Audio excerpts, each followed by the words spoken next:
So lads, today the WNBA have officially announced their 5 MVP finalists.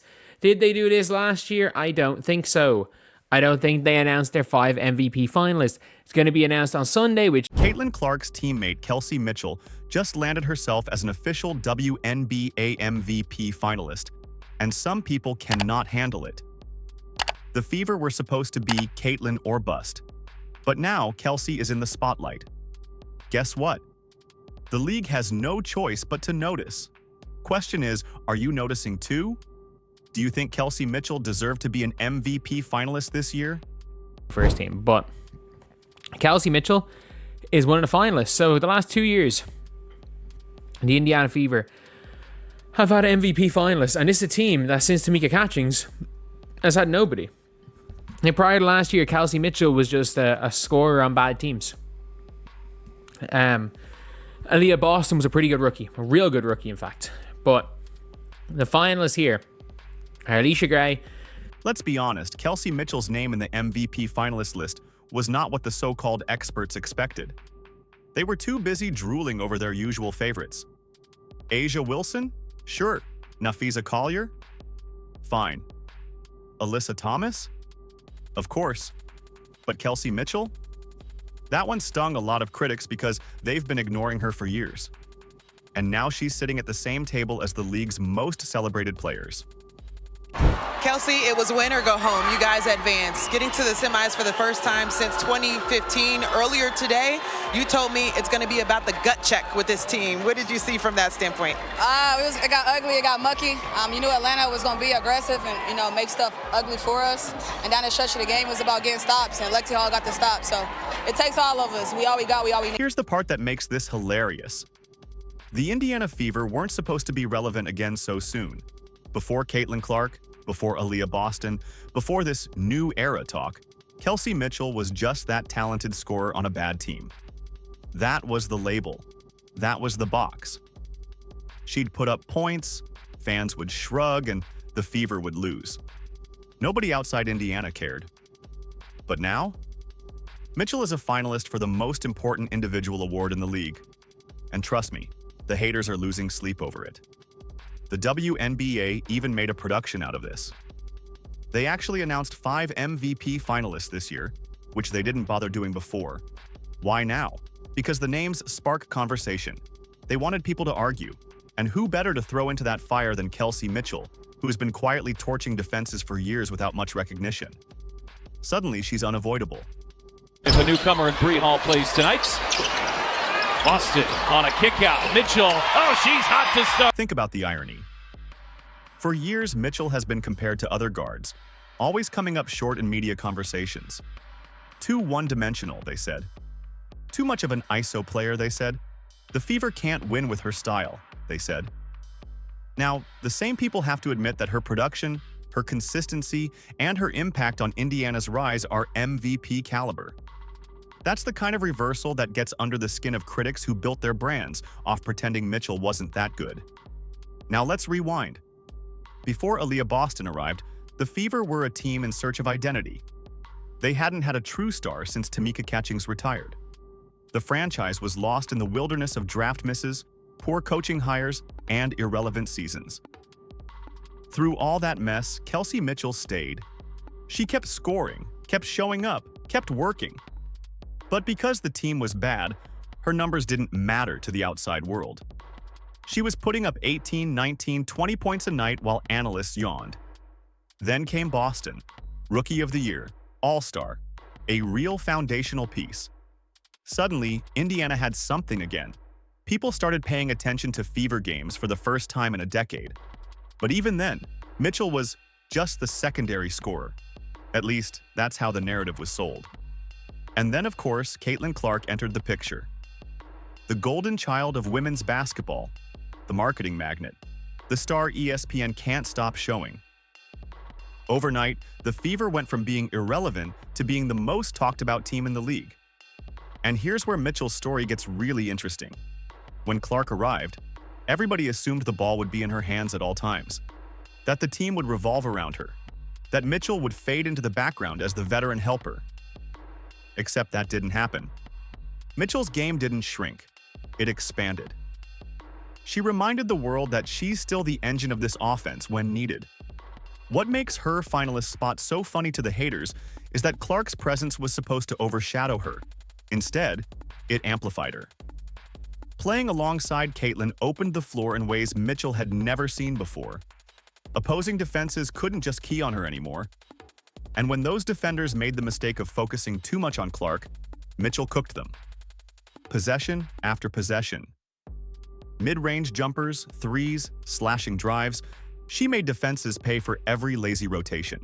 Now, there are people pretending they saw this coming. Don't believe them. The same critics spent years dismissing Mitchell's style. They said she was a black hole on offense, that she didn't create enough for others, that she couldn't lead a winning team. Now she's not only leading, but she's doing it in a way that forced voters to put her on that finalist list. But let's be real. She's not going to win MVP. Everyone knows A'ja Wilson is the favorite, and if it's close, A'ja always wins. That's how the politics of the WNBA work. Mitchell's candidacy isn't about winning. It's about recognition. It's about making people admit they were wrong to act like she didn't belong in the top tier of guards. It's about putting her name in the conversation where it always should have been. Of course, some voters are still stubborn. Kelsey will get plenty of fifth-place votes, maybe a handful of fourths. She won't top Wilson or Collier or Alyssa Thomas. But her presence alone sends a message.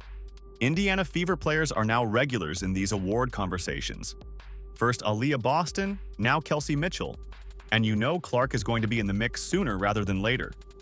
For a franchise that was rotting in irrelevance for a decade, this is a complete turnaround. And that's where the sarcasm writes itself. Remember when people said Indiana couldn't attract stars? Now they've got 3. Remember when people said Mitchell was just a scorer? Now she's an MVP finalist. Remember when they said the Fever would crumble under the hype of Caitlin Clark's arrival? Instead, the roster is producing award-level seasons. So much for that expert analysis. One of the funniest parts of this story is how fans from other teams can't stand it. The Liberty fans want Breanna Stewart in there. The Lynx fans want more love for Kayla McBride. The Aces fans think the award shouldn't even require a vote. Just hand it to A'ja every year. And in the middle of that chaos sits Kelsey Mitchell, quietly smiling, because she knows she's making people mad simply by existing in the top 5. Even Fever fans are a little shocked. Not because they didn't believe in her, but because they got so used to the league ignoring her. Now, the same league has to celebrate her. It's almost uncomfortable for those who spent years brushing her off. And Mitchell, who has never been shy about being confident, is eating that up. The timing is perfect too. Indiana is no longer a bottom feeder. They're competitive. They're heading into the playoffs. They've got multiple all-WNBA candidates. This finalist nod isn't just about Mitchell. It's about the Fever stepping back into relevance as a franchise. For Tamika Catchings, who carried the banner alone for so long, this must feel like vindication. Kelsey Mitchell's MVP finalist spot is also a reminder that longevity matters. She's not a rookie sensation like Caitlin Clark. She's not a one-year wonder like some players who explode and then fade. Mitchell has been here since 2018, grinding through losing seasons, carrying an invisible franchise on her shoulders, and waiting for this moment. That persistence is why her finalist spot feels so deserved, and why it stings so much for her critics.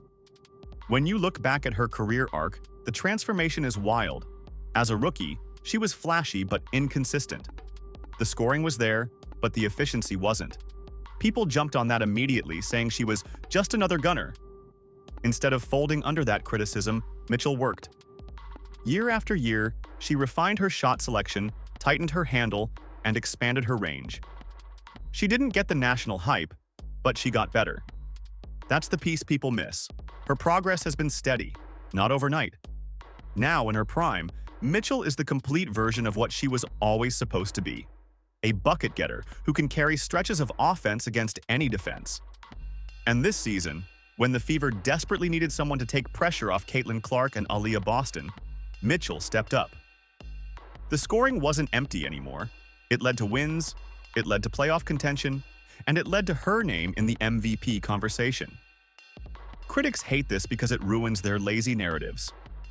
For years, The excuse for leaving her out of conversations was, yeah, she scores, but it doesn't matter. Well, now it matters. Indiana is a playoff team. Indiana has multiple award finalists. Indiana is relevant again. That's not just about Clark or Boston. It's about Mitchell doing what she's done her entire career, except now it's translating to team success. And let's talk about how she fits next to Clark. Everyone assumed Clark's arrival would mean Mitchell would be phased out, maybe even traded. Too many guards, too many egos, too much overlap. Instead, the opposite happened. Clark's presence gave Mitchell room to attack defenses that couldn't double her anymore. When Clark stretched the floor with her deep shooting, Mitchell sliced through gaps and got to the rim. When Clark drew attention with flashy passes, Mitchell feasted off the space. It's not competition, it's synergy. Mitchell has also benefited from the Fever finally having a coach who knows what to do with her. Under Stephanie White, Mitchell was given the freedom to be the first option when necessary, but in a structured offense that maximized her strengths. No more just give her the ball and hope. Now it's intentional. Sets are run to get her open looks. Plays are drawn to leverage her speed. White unlocked a version of Mitchell that had been hiding in plain sight. The comparisons to Allen Iverson are funny but not wrong. Mitchell is undersized, lightning quick, and impossible to stay in front of when she's locked in. She has that same relentless scorer's mentality. If she's on the court, she's looking to put the ball in the basket. And while she might not be a league MVP like Iverson was, the style similarities are there. She's the WNBA's version of a guard who refuses to be ignored. Of course, some people will still nitpick. They'll point out that she doesn't rebound much, that she's not an elite playmaker, that her defense is average. But MVP conversations aren't about being flawless. They're about value. And this year, Mitchell's value to the Fever was undeniable. Without her, Clark's transition into the league would have been rougher. Without her, Boston would have faced double teams every possession. Without her, Indiana would not be in the playoff mix. That's value, plain and simple. Another angle that makes this so fun is how the Fever now look loaded with talent. Think about it. Boston, the Rookie of the Year, and All-Star big. Clark, the phenom and ratings magnet. Mitchell, now an MVP finalist. That's a core that can contend for years. The Fever went from bottom feeders to a legit threat in 2 seasons. And Mitchell's persistence is the bridge that made that transition possible. She endured the worst years so she could be part of this rise. And the haters, they're furious because they can't move the goalposts anymore. For years, they dismissed her because she was on bad teams. Now she's on a good team. For years, they said her numbers didn't matter. Now they do. For years, they said she wasn't a leader. Now she is. The excuses are gone, and all that's left is the uncomfortable truth. Kelsey Mitchell is elite, and she has been for a while. You also have to appreciate the timing of this recognition. The WNBA is growing, expanding, and gaining more attention than ever. For a long time, the league only marketed a handful of players. But with Mitchell getting this spotlight, it shows the depth of talent is finally being acknowledged. She's proof that you can't just focus on the big names in New York or Las Vegas. Greatness exists in Indiana too, and ignoring it doesn't make it go away. The reaction from fans has been fascinating. Fever supporters are ecstatic. They've been begging for Mitchell to get this respect for years. Other fan bases are annoyed, either because their favorite got snubbed or because they don't like seeing Indiana hogging the spotlight. And neutral fans are suddenly forced to pay attention to a player they overlooked. That's the beauty of this nomination. It forces people to confront the blind spots in their own analysis. Even if Mitchell finishes 5th in voting, the impact is massive. Being listed among the top 5 players in the league is validation. It changes how coaches prepare for her. It changes how commentators talk about her. It changes how fans perceive her. And most importantly, it changes how she's remembered. No longer just a high-volume scorer on a bad team, now she's officially recognized as one of the league's best. The Fever as a whole benefit too. Having multiple MVP finalists in back-to-back years is a recruiting pitch in itself. Free agents see that Indiana isn't a wasteland anymore.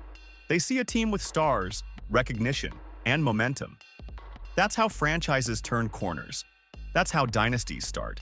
And Kelsey Mitchell is right in the middle of it. So yes, the haters are fuming. They can't believe someone they spent years dismissing is now being celebrated. They can't believe Indiana, of all franchises, suddenly has multiple stars in award conversations. They can't believe Mitchell is no longer easy to ignore. But that's the reality. She earned it. She forced her way into the spotlight through persistence, production, and patience. And now, the league has no choice but to recognize her. So here we are. Kelsey Mitchell is an MVP finalist. The haters are scrambling, and the Fever suddenly look like a team with multiple stars instead of one. If that doesn't prove her value, nothing will. Drop your thoughts in the comments. Does she deserve it? And don't forget, hit like and subscribe for more sharp takes.